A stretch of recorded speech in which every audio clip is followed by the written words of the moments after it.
town you never heard of. Hey everybody, welcome to the Common Folk Podcast with Ben, Morgan, and Andy.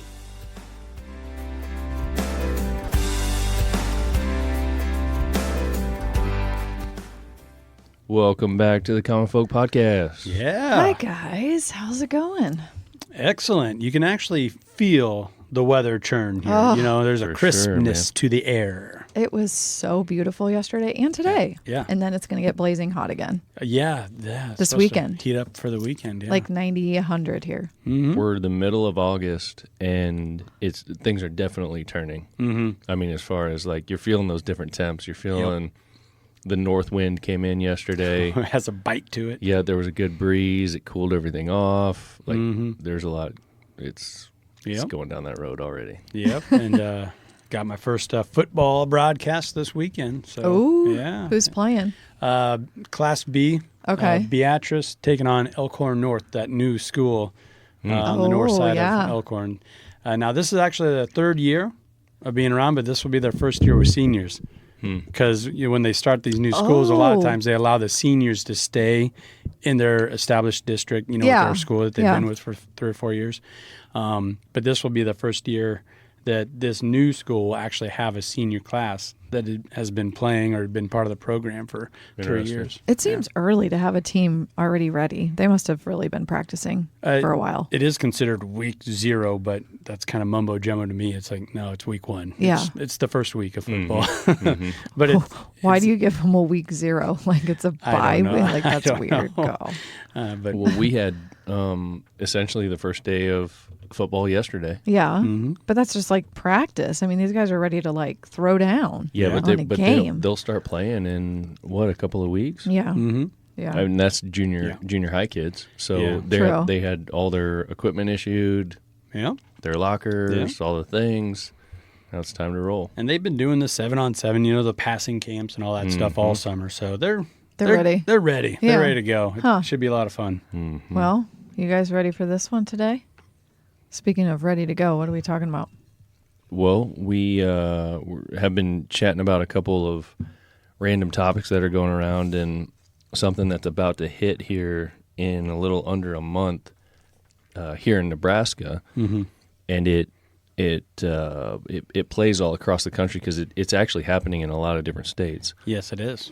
And it has to do with concealed carry, weapon concealed carry. So I think for folks around here, what we've all understood is if you want to conceal and carry a firearm, you have to go through a class. It takes a day or two, however that's set up. You got to go to the state patrol office, put in your application, pay your money. Give them your fingerprints. Yeah. Give them I got your printed. fingerprints. Yeah. Yep. Get your mug shot. My picture is so bad. Anyway, side note, I should totally pull that out. You have to pay for the class. You have all these things that go into it. It costs you a few $100 Yes, it does. to be able to carry a gun around. And that recently got changed. To what? And Andy, I'll let Andy speak on it because he kind of brought it to our attention. This happened back in April-ish and is supposed to be finalized here in about a month or so. Yeah. So I remember hearing about it, and I have my thoughts. We'll talk about that, but you brought it up and reminded us, hey, this is coming. So and I've taken a CCW class, carry concealed weapon class, and so has my wife Ashley. She has as well. She actually took it about a year before I did. Okay. And what's interesting about Nebraska is technically on the books we've always had open carry. So you could always just have your handgun, shotgun, whatever over your shoulder in plain sight anywhere, basically. It didn't have rules or, state grounds, things like that. But to have a carry conceal, to conceal it, you did have to take a class, and it had to be an approved class. So, and there's various ways to do it. A lot of times it's state patrolmen that have the week off or whatever. They're usually your instructors.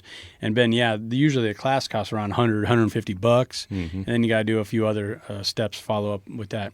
And typically, I think it's an 8-hour class. So Yeah. that's also that's up to the instructor. Do you do it all in one day? Is it a full long day event, or do you break it up into 2 4-hour classes? You know, there's different ways to go about it. But then LB 77 was proposed by Senator Tom Brewer, and that's to allow people to carry conceal without taking this class and still be legal. You know, you right now, if you get caught concealing a weapon, 9mm 45, you could get in big trouble. And with this new bill that our new governor, Jim Pillen, he signed it in back on April 19th, and it will take effect, like Ben was saying, I think, mid-September? Like Yeah, it for sure that's right. passed. Oh, yeah, it passed. It passed. And laws like this, as Ben alluded to, are passing across the nation because I think for a big reason, people are scared and people want to be able to protect themselves. Okay. So as of right now, with just a quick Google search, there's 27 states that have passed this, and they call it a permitless carry. So that means you don't have to go through class. You don't have to have a permit on your person to be able to do this. A lot of people are calling it constitutional carry, but I don't think that's actually the correct use of the term. Let me see here. I'm just reading on this. Okay, but let me get this straight. So you're saying people can now carry a weapon without it being like registered, or it's just literally they didn't take the class to properly get the permit to carry it. Yeah, Right. It doesn't have anything to do with the weapon itself, as far as like that being legal, registered, whatever. Okay. It has to do with the fact that you can have a gun and you can hide it. So On your person. yeah, people have to understand there's two different things. Yeah, that's what I'm getting confused with, Open- hiding it and Yeah. So you have open and you have concealed. So open would be, you think about the Old West. Like Right. a guy's got a gun on his hip. I'd rather see it on someone's hip. I don't Well, want it concealed. A lot of people wouldn't, but Okay. There's- Well, I want to know that you got it. yeah. So what are you carrying, bro? So you've got What's in your pocket? you've got open carry, which we're allowed to do. That's Why don't you do that much? because there's a lot of implications there. It makes people really uncomfortable. That makes me comfortable, but okay. Yeah, but I mean, if you were sitting there, like let's say you're in a restaurant. I went into Hy-Vee the other day and a dude had one on his hip. I was like, okay, that's great. Okay, well, I guess maybe not you, but a lot of people, you see some dude come walking in and he's got a big old gun It on his makes hip. me feel safer or something. I don't Most people, because of what's gone on with movies and whatever else, Yep. They're scared of it. it makes them uncomfortable, and it makes the situation strange. And yeah, it does put pressure on you as well. If you're going to open carry, Like you and are you're the putting it out there. protector. Yeah, If someone's coming in here. something does go down, and then people are looking at you, and it's like, whoa! I'm not a police officer. I'm just because I'm open carry doesn't mean I need to run to the front lines. And I was taught in my class. I don't know about your guys'. Your number one priority should be to survive the situation. And a lot of times that's not running to the front and letting lead fly. You know, Yeah. in fact, that's usually the opposite of what you probably should be doing. So, yeah, it just puts pressure on you if you want to open carry. And it does make people feel uncomfortable. And I get that. Okay. When I worked in Omaha for my day job and I'd have to go all over town, I carry concealed. And I had like it was an Under Armour type shirt. It was really tight, and the holsters were on my sides. So I always had one right here, like under my, down my Armpit? Yeah. under my armpit, along my rib cage, and it would button shut. But it was an undershirt, So I had my nice suit and tie on, but under that, But you could get to it that quick if you needed to? well, I guess it wasn't about getting to it real quick, but I practiced with it, and I could get to it pretty quick. You Okay. at least had it. Yeah, and I at least had it, so I could undo basically 2 buttons, and then I had it just right there, ready Okay. to go. And then on days where I would be going to sketchy places, I would actually put an extra clip on the left holster. So I was strapped up, and it wasn't because I was scared. It just goes back to the old adage: I'd rather have it and not need it than need it and not have it. That's how I looked at it. Yeah. Okay, so then this bill that they passed has nothing to do with open. this is No, so Okay. back to Yeah. the rules and the law. So people can walk around all day right now, every day, with a gun on their hip if they but want just to. in certain states. Well, Or is it everywhere? Yeah, Okay. certain states have their own rules. Yes. But in Nebraska, you can do that, but they also put in, if I understand correctly, a little bit of a disclaimer in there that local jurisdictions can make rules around that if they want to. Cities, private entities, buildings, which they already do anyhow. Oh, like so if a building says you can't carry, then you better go put it back in your car. Yeah. Even though the state says you can. Yeah, I gotcha. right. Okay. So they allow that. So that's been going on for a long time. And then the difference is you have, if you want to carry a weapon, a gun, and you want it hidden, you don't want anybody to know you have it. That the rules around that have been, you can do that as long as you have a permit. And to get the permit, you got to go through the class. You got to, pay your money. You have to do these things. Yeah. And that's what goes on in a lot of states. So again, back to this new permitless carry. As I said, like 27 states, somewhere in that range, have passed this, and there's kind of a movement all across the country for a lot of them to come in and say, "Hey, look, carry a concealed weapon. It doesn't matter. Like you're allowed to. That's your constitutional right. That's why they say constitutional carry, whatever." Yeah. I don't know that the Constitution actually addresses the fact that you can carry it around hidden, but Right. really, Whatever. what's the Yeah. difference? I mean, you're really splitting hairs on the verbiage there. Right, That was right. written a long time ago. Yep. Yeah. Yep. So Nebraska made that move, got it passed, and everything's supposed to go into effect here in about a month, mid-September-ish. So then there really is no point to even having those classes then anymore? So that's another question. Oh, do you have okay. anything to add to that? Well, my question would be, and I'm just kind of going through one of the first articles that came out, and I think we really need to get into it. But like when I would go on a business trip to Chicago, they basically told me, don't even attempt to bring your weapon. Right. I mean, You're traveling. yeah. Well, I mean, because the city of Chicago and the state of Illinois, they are very strict. They're one of the strictest in the United States. So now I'm curious because after I took that class, I actually got a handout like, all right, Texas is cool with you. Pennsylvania is cool with you. Your Nebraska carry permit was honored in X amount of states, but it still wasn't in Illinois. Now that I don't need to have that, does Texas and a few other states recognize that I can carry concealed? Like, does it hold any weight? Oh, That's one of the questions I kind of have there, that I think there's still a little bit of gray area, because how can they approve something if it's not there? You know what I mean? The truth is that it's really, everything that I've read and what I've done research on is that it's actually not gray at all. Okay. Each one of these states has their own specific rule law. The concealed carry permit, and you could look all this up. I won't be able to quote exactly where it goes, but when Nebraska had a concealed carry permit and required a concealed carry permit, Yeah. for some reason, there was some kind of deal with a bunch of other states that said, we will recognize your training Exactly. and your permit. Yeah. Like Andy said, I remember that at the class too. Yep. So you could bring that individual who took your class and is certified in Nebraska and has a permit, can take it to XYZ state.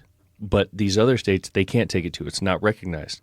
So now they're illegally carrying a weapon in that state. Right. So it is up to the individual to look that up and find that information and figure out Yeah. where can you and can you not take your weapon based on whatever current certification you have.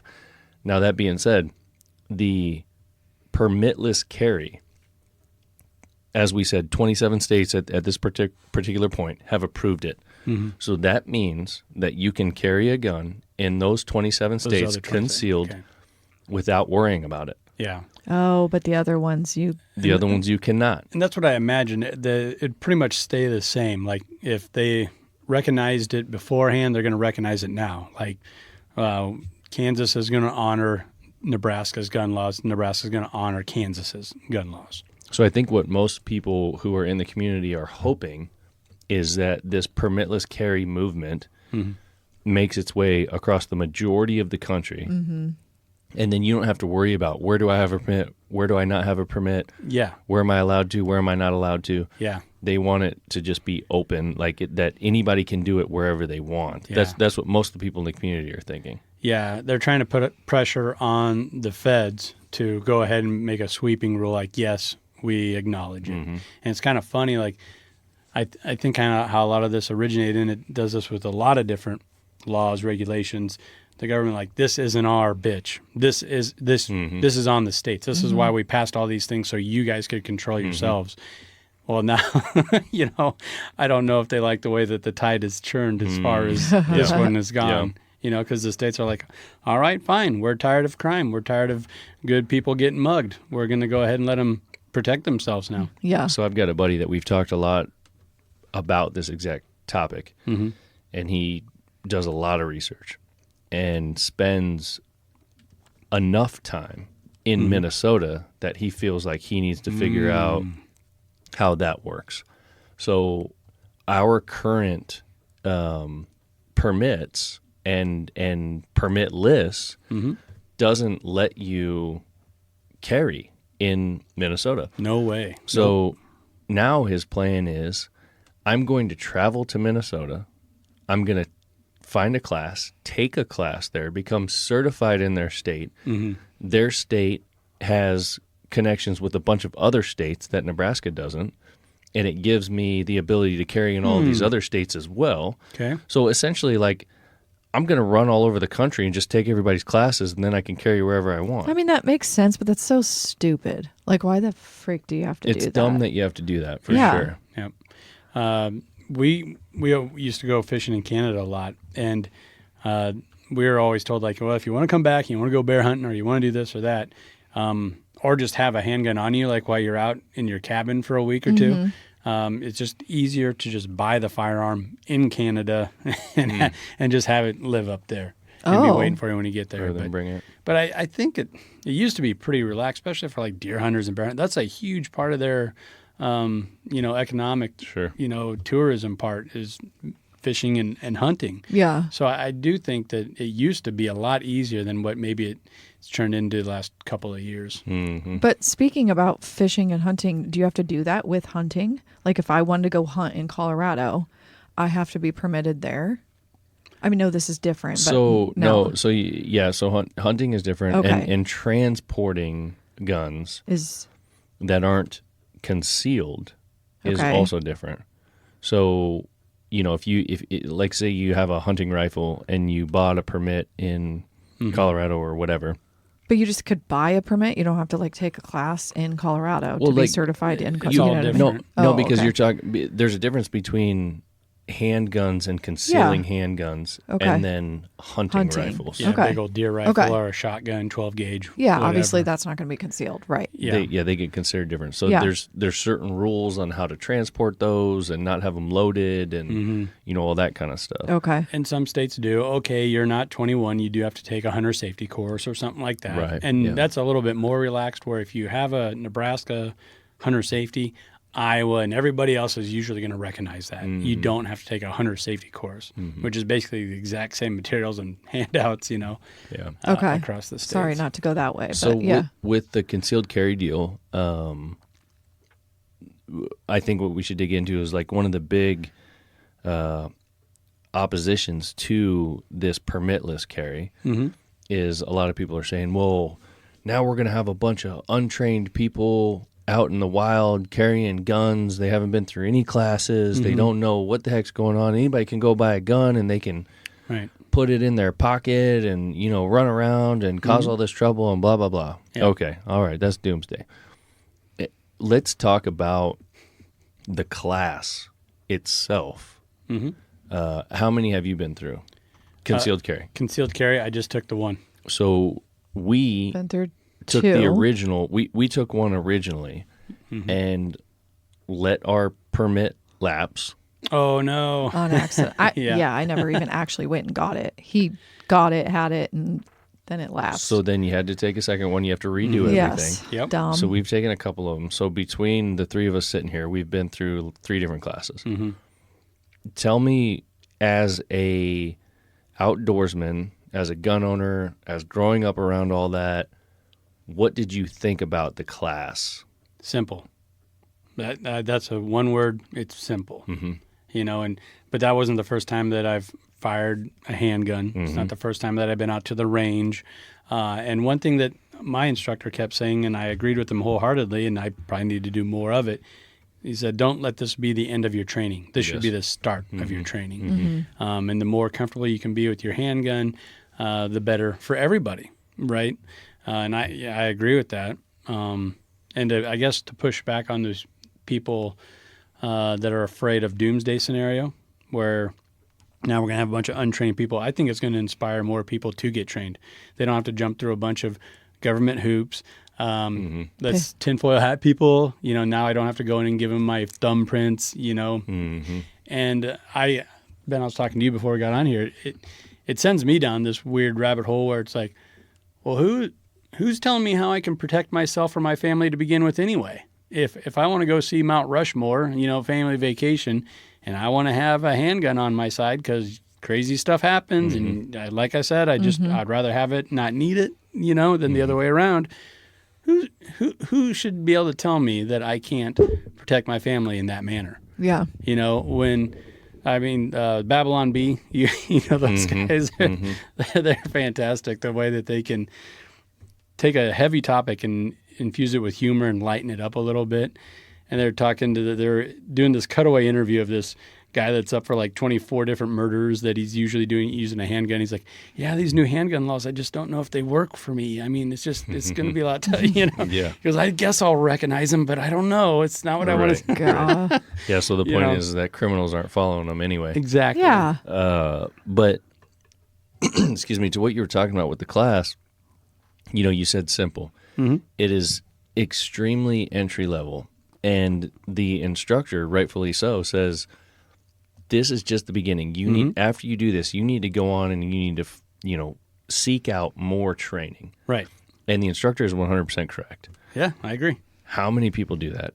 I would say very few that run through that class are going and taking additional training and figuring out how to really man that weapon.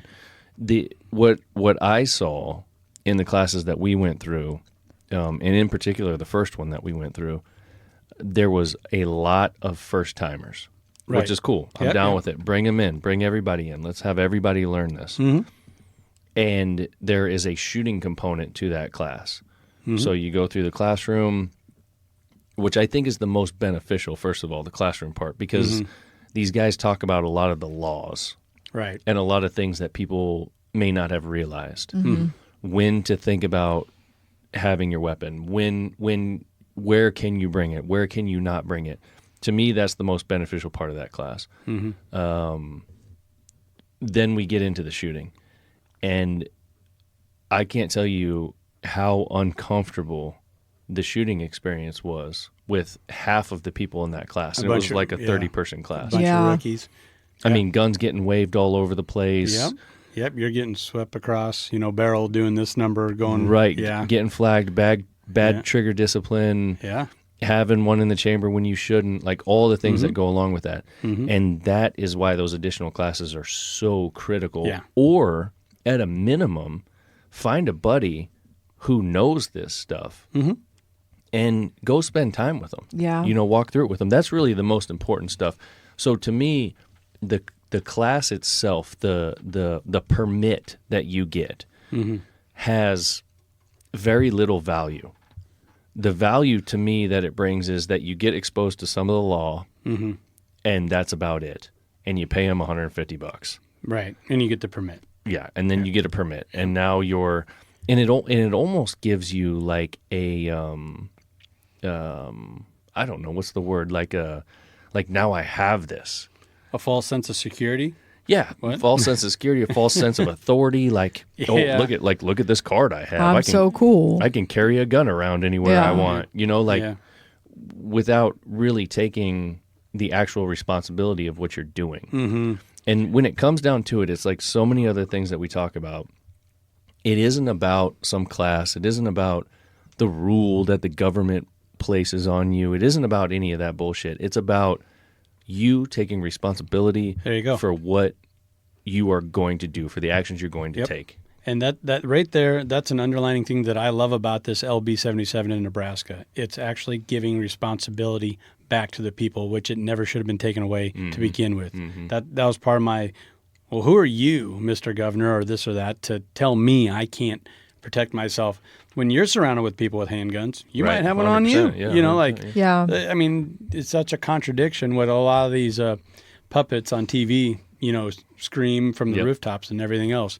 I also think it's, and it's maybe not the path we want to go down with this topic, but all these cities that have these gun banning laws seem to be the ones with the highest amount of crime. Isn't that something? Shocker. And then the cities that have the most relaxed gun laws, they're the ones that are usually a little bit cleaner, a little bit nicer. Yeah. Crime's not such an issue. Yeah. Well, criminals are opportunists, and that's a fact. Yeah.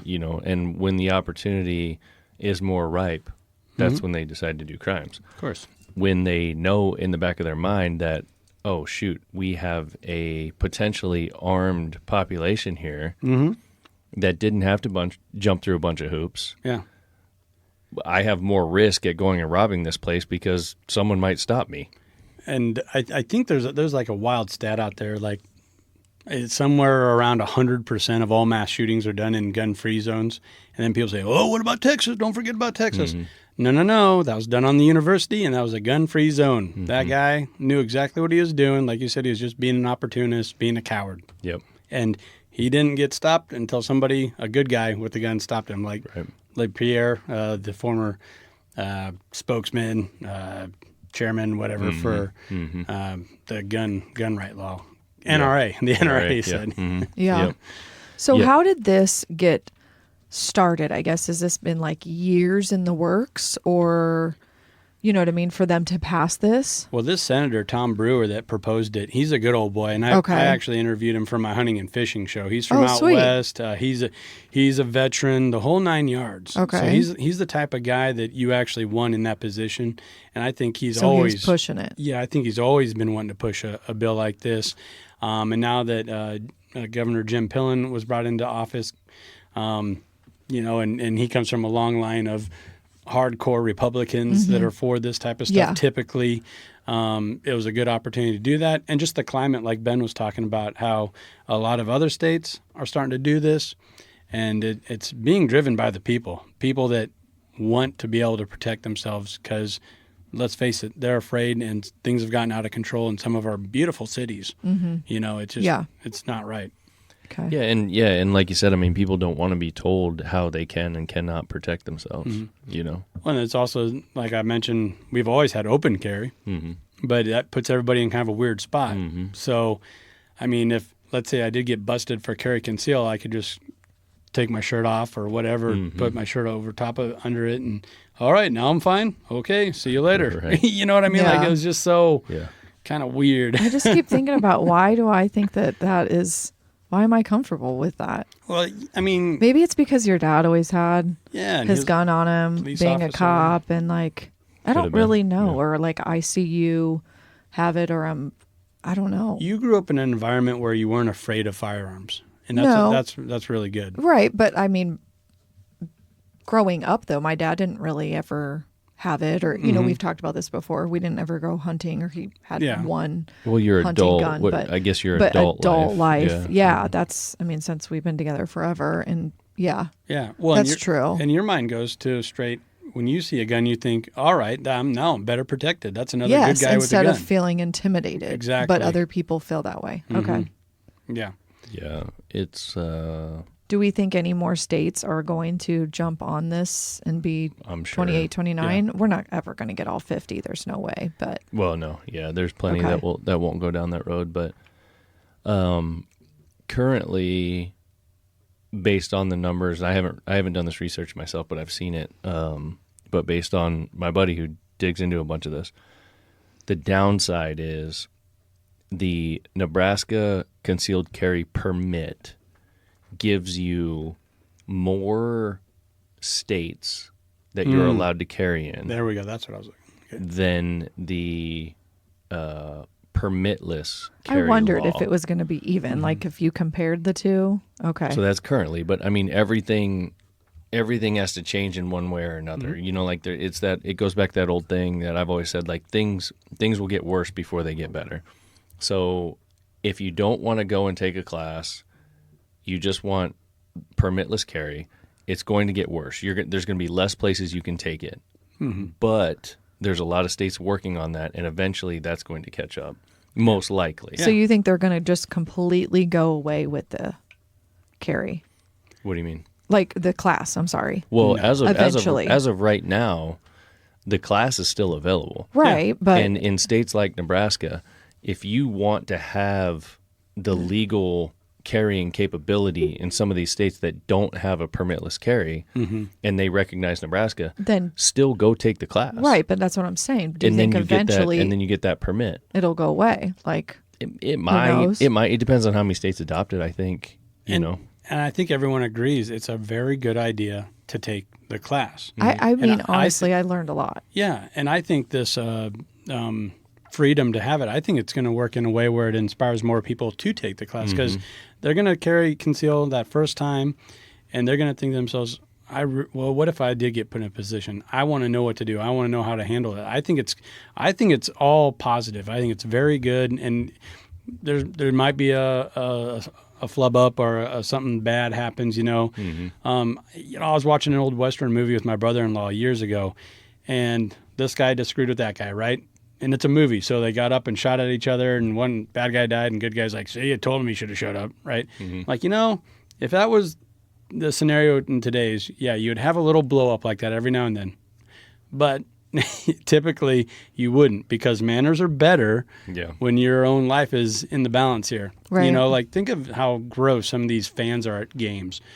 Like what if he knew that the kid's father that he was yelling about was just sitting there with the gun thinking, that's not cool to say that. And you're being a little drunk, you're being a little obnoxious, and he ultimately has the ultimate authority, right? Like if you want to say something so bad, I might pull on you. You don't know me. You don't know how unstable I am. Right. Like I'm saying, that's an extreme, and I don't want people to shoot each other. Don't get me wrong, but that's going to cross your mind. You're going to act a little bit more on the up and up. For sure. When just the thought that, oh man, that guy might be carrying. And I think here's something to think about. People, the biggest fear of this is, oh, now a bunch of criminals are going to start illegally concealing guns, and blah, blah, blah. They were doing it before. Yeah, it doesn't change. Yeah, and here's the thing to think about. So you're implying that if a criminal is going to carry a gun around concealed, you're implying that you think that they're going to commit a crime with it, right? Mm-hmm.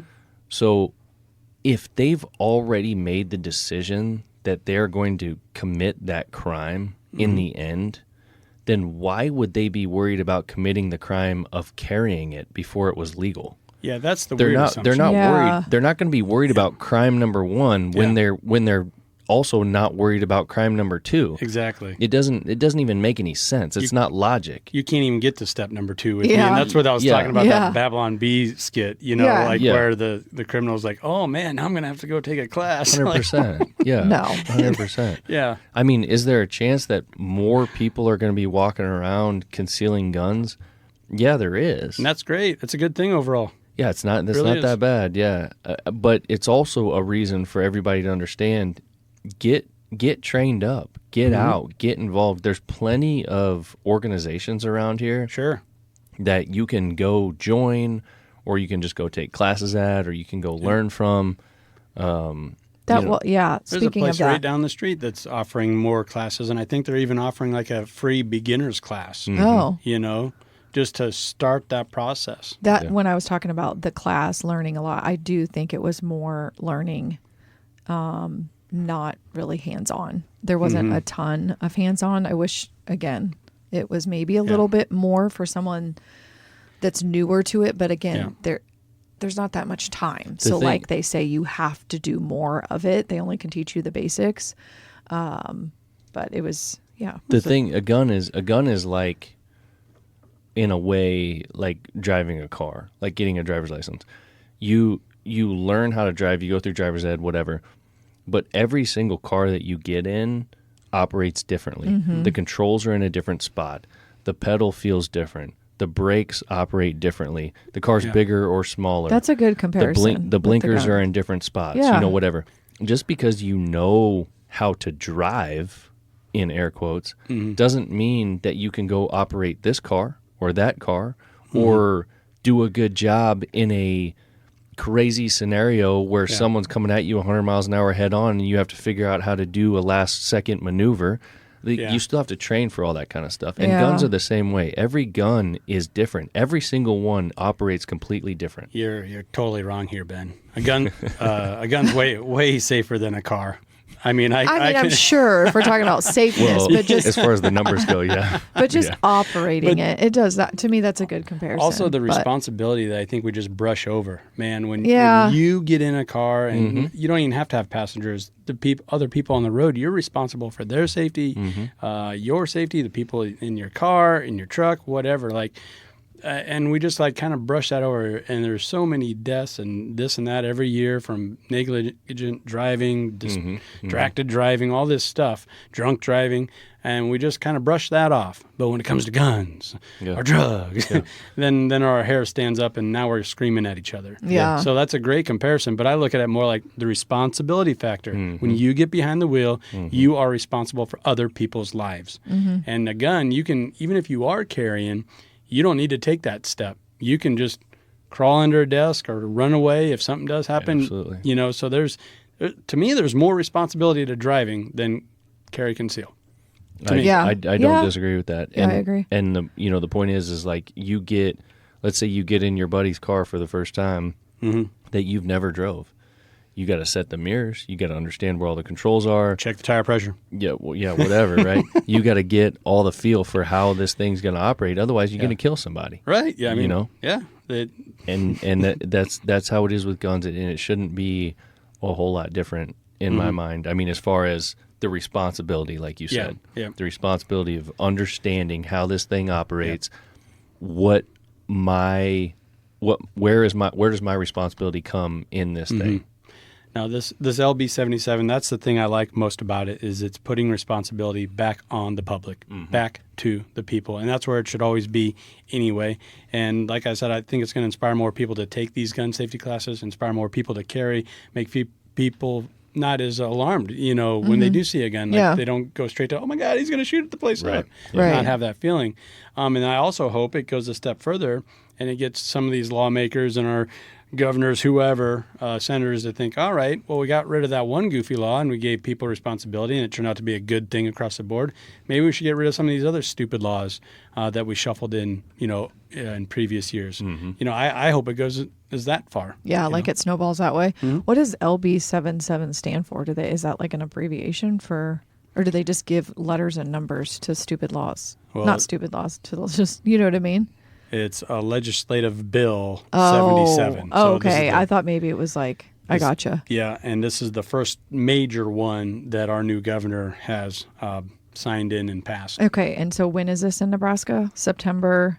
It's like mid-September. Yeah. 10, okay, there's 10, an exact 15, date. I gotcha. Passed on April 19th, 33-14 vote, which that's even kind of surprising to me that there's 14 against it. I feel like that's just virtue signaling, and that kind of burns me up, and I'd like to know who those 14 are. Probably my boss. It's all. I'm sure it's out there. It's right? all. Yeah, it is, and it's all been passed, and for whatever reason, after it passes, it takes 3, 4, 5, 6 months before it's actually a law and all that kind of stuff. But yeah, I mean that's so the deal, all in all, you guys are in favor. I'm in favor. Okay. Yeah, and I think the main point of this is to let Nebraskans and other folks around the country who are listening in on, here's the stuff that's happening. You still have a responsibility. If you haven't seen it already, it might be coming your way. Take responsibility, do what's right, learn the process. If you want to carry a weapon, you are free to, but take the responsibility seriously. Right. Exactly. Bottom line. Yeah. Bottom line. Yeah. And even if you don't take the quote unquote class, go out with some buddies, go out with some friends. Yep. Find some people to teach you. That's all. And as we've talked about before, we talk about these topics. We're not experts on these topics, but we are gun folks. We have had guns our whole lives. Yeah. We carry guns every day. We hunt every year. We do all the things. If people have any questions or want to know, shoot us a message. Yeah. Get a hold of us. We'll be happy to share any information that we have with you. Yeah. And if you're in the area and you want to come out and you want to shoot, Yeah, let's throw some rock. let's go, some man. blue rock. Yeah, That's let's always go. that's a great way. I'll show you That's everything. a good I know. idea. Yeah. I've got about every style of gun that you could get exposed to, or that you might want to consider carry, or you might want to consider to hunt with, and I'm happy to show it to anybody. See, and I'm more mainstream. You talk about common folk, I'm very common. Okay, so he's not. I got the most common deer rifle, the most common shotgun, and the most common handgun, period. Okay. There you There go. you go. And that's what people need to get exposed to first. Right. Yeah. So yeah, let us know.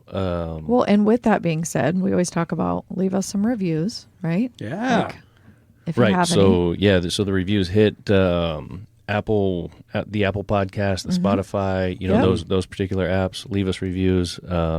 Again, as always, if you get in there and you do that, if you do a review, if you do a 5-star, you put in actually a note, send us a message. Ben at farmfocused.com. Let us know you did it. We'll send you a free hat. We'll send you a free T-shirt. The podcast needs those reviews and those clicks Right. to continue to grow. We got to be coming up on almost a couple of years into this thing now. Yeah. Pretty impressive. I mean, I think we're right around 40,000 downloads. That's pretty cool. Yeah, You yeah. know, and we really don't advertise much or do any of that stuff. Yeah, and we're don't, not on yeah. YouTube yet or It's- anything really. It's all grassroots. Yeah. And there's a lot of episodes. There's a big bank of stuff to listen to. A lot of good stuff like this, amongst other things. So check it out. Do that. Do the reviews. We're happy to send you stuff. We appreciate it as always. Folks taking the time to listen in. So Yeah. we hear from a lot of folks just out in general, like, oh man, I listened to your podcast. I dug that. Or, It is it's fun. so much fun to hear you guys talk about this or that. And Yep. it is neat. So, and that's all we're trying to do. It's all common folk stuff, man. Yep. Yeah. So, And I like bringing guests on too. So like Yep. if I know with other podcast fans will be like, well, you need to get this guy on. You need to get that gal on. Send them our way. Give us those recommendations. We'd love to 100%. bring them Tell on. us who you want on Yeah. or Yeah, I thought Connect Christina us. was fantastic. Like, Yeah. Yeah. I've started. So good. I've started listening to the health podcast now, and have you? now I'm like Oh, treating my shoot. tap water and stuff. Andy's getting all healthy over here. Yep, yeah. yeah, and we're open to anybody and everybody. I mean, again, the common folk stuff is just what people deal with every single day. Yep. We're not above it, right? Yeah. Yeah. And we're not afraid to ask some of the tough questions as well. So if any of that stuff comes up, I mean, Yeah. that's the road we'll go down. But no, I mean, this is very timely. It was a good idea for a topic, Andy. So Yeah. Agree. Thanks, hopefully Andy. hopefully folks are a little more educated, Yeah. and hopefully they take it seriously. I think so. Give the responsibility back to the people. That's where I'm at. That's right, man. That's right. All right, cool. Well, anything else? That's I it. think we're good. All right, let's close it out All then. right. Peace. We'll see you. Later.